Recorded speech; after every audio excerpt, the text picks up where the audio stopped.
Hey Gemini, how's it going? Welcome to May 2020 general reading. Asking Spirit to deliver the messages regarding finances, work, love, health, whatever other messages come in.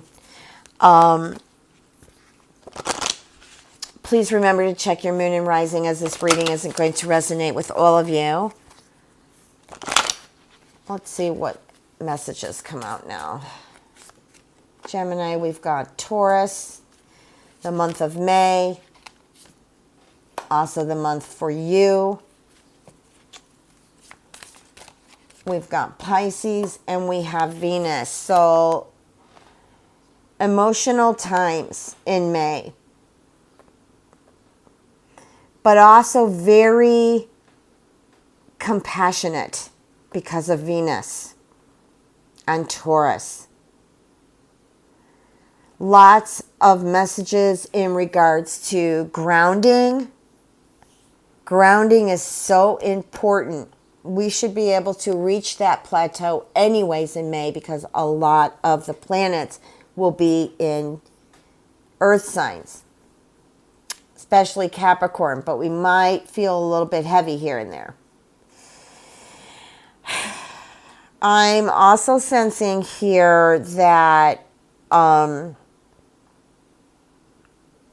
there's something here in May that comes through to me that has to do with forgiving someone or someone forgiving you. It could be a two-way street here. Actually, forgiveness is a two-way street. It's not a one-way street. It has a lot to do with a couple things. Your money and your love life.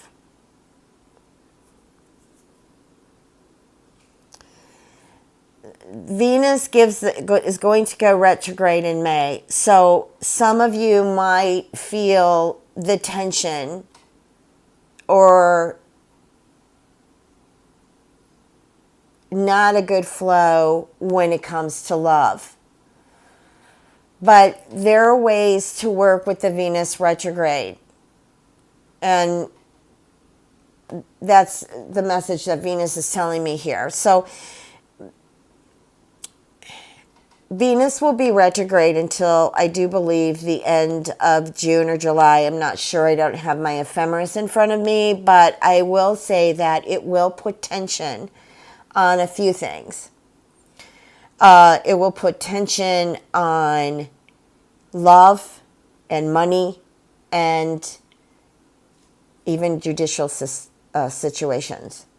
Okay? You might not personally see that, but you may see suddenly a lot of lawsuits coming up in the month of May. You may see a lot of, again, like divorces and marriages too. But I feel like this is a moment where you will be tested in regards to love, like unconditional love. Not a materialistic love. Now, some of you, I feel there might be more writing, not writing, but writing, a lot more journaling, a lot more notes on the refrigerator, for example, or sticky notes. I feel words are impeccable for the month of May for you, Gemini. And because I feel a lot of Mercury energy involved here too. So I feel that the month in all is not a bad month. I feel that, it's not about reopening little by little. It's about still being connected and being shown our shadow, our personal collective here. What is actually really happening and what decisions have I made in these turn of events, these events that have affected me in one way or another, because there isn't one person on this planet it hasn't affected some way. I'm not going to get into predicting anything in regards to the pandemic, except to continue to create beauty and not fear, not getting involved with the fear of things. So we've got Eight of Swords and we have the Devil reversed. There has been, for some of you, on and off situations that have been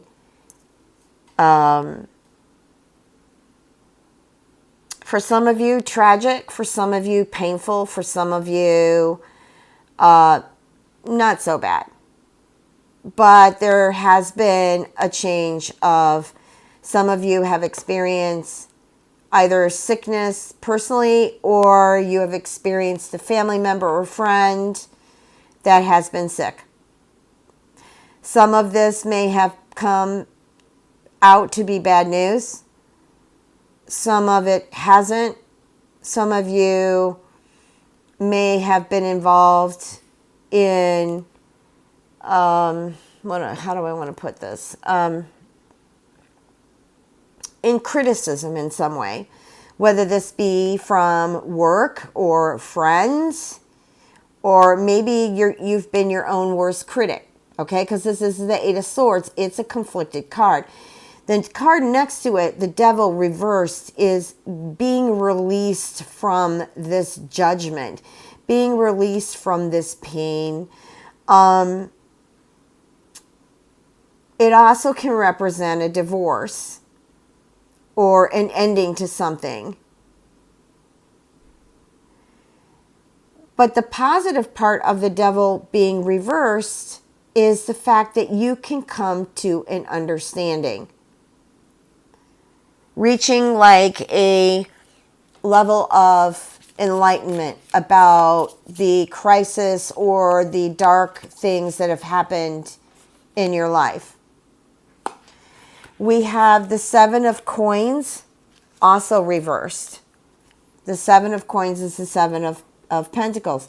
The situation has, and if it hasn't happened yet, you have to watch Venus retrograde. This is the messages I've been giving you. And I'm not trying to be negative here. I'm just trying to be truthful.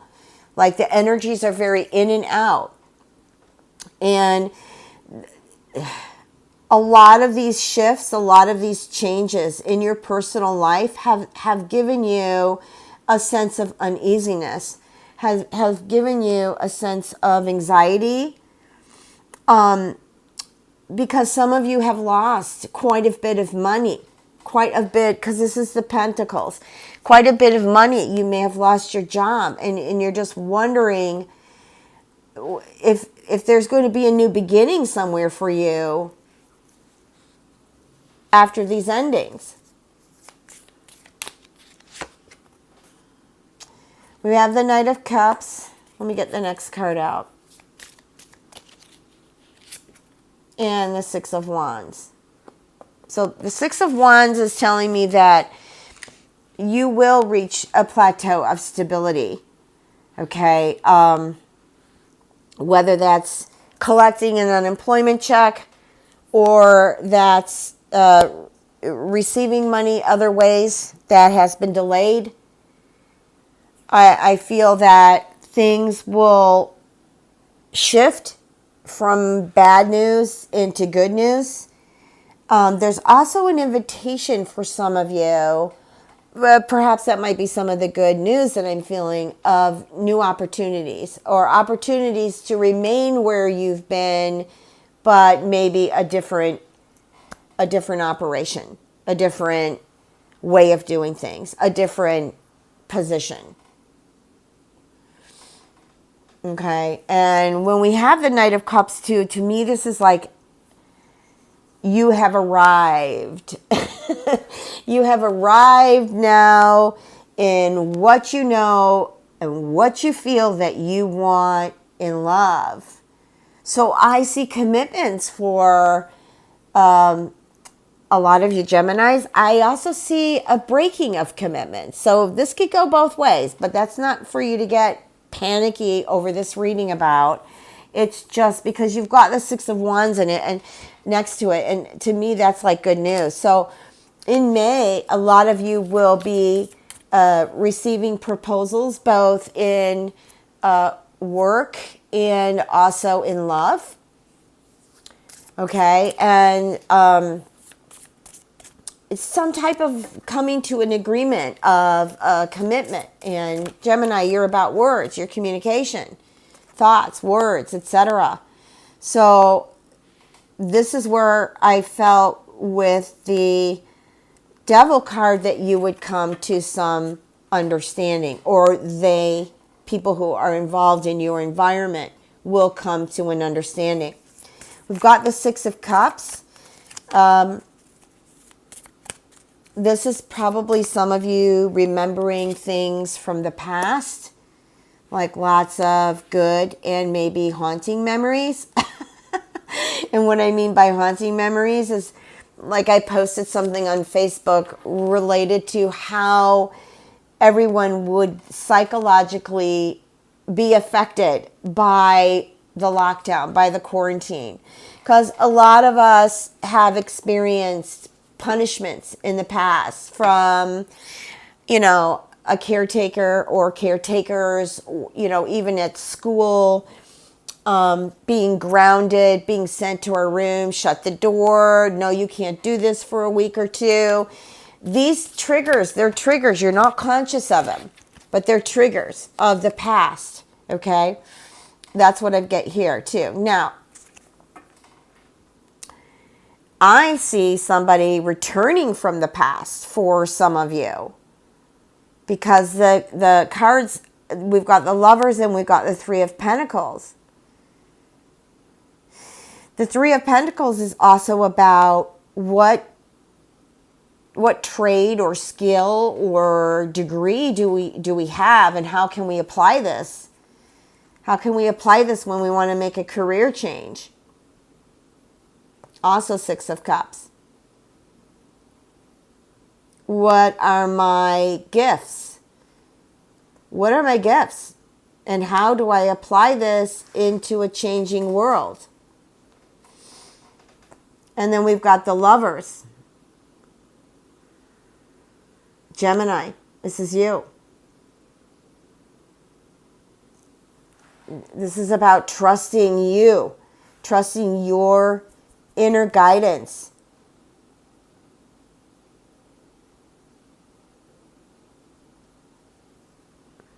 Even with love, trusting your inner guidance, even with love, not just money or career.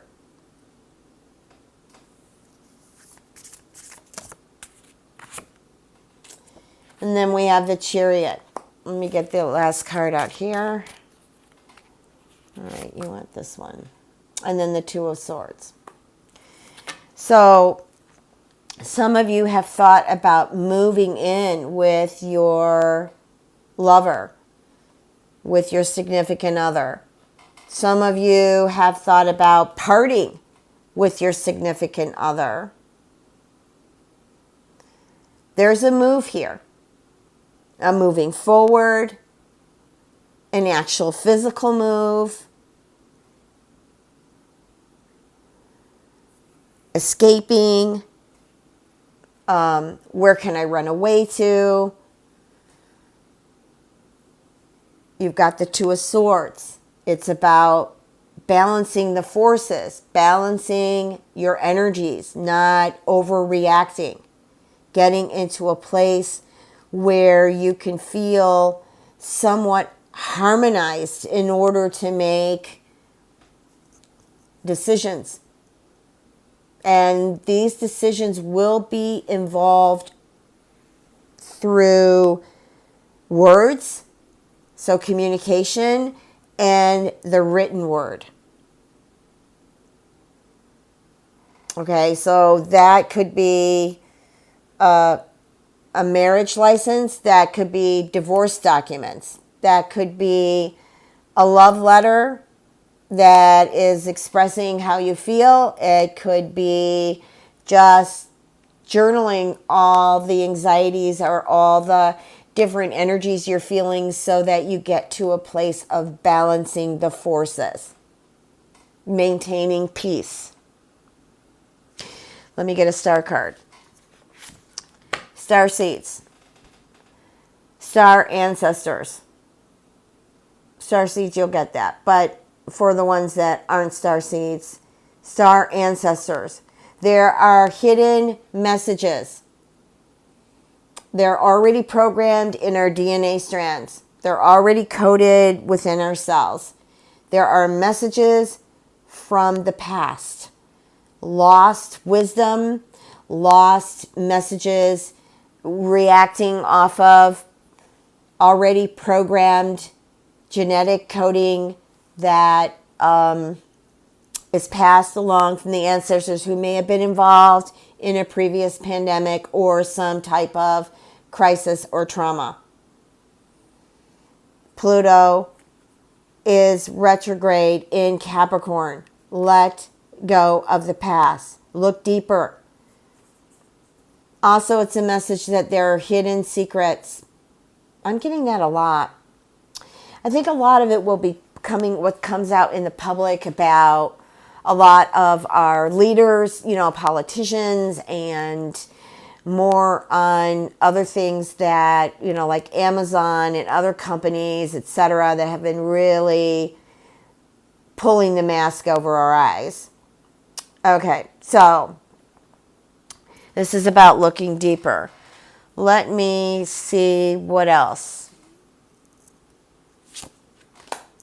Positive movement forward. Firm foundation. Makes sense with all of them retrograding into Capricorn. Well, not all of them, but... And choose wisely. The message is keep sailing. Positive movement forward. Your focus is moving forward. Firm foundation. Get your structure, your concrete, whether it's information or just energy itself, in order. And choose wisely. In other words, do not overreact in a time of where energy is scattered. Don't get involved with other people making decisions for you. Get empowered. There's a lot of answers here that are within you. Choose wisely. Don't let somebody else's thoughts penetrate over yours unless you absolutely feel that they are genuine affirmations that are healthy for your being. Okay? Gemini, thank you so much. Stay blessed. Stay loved.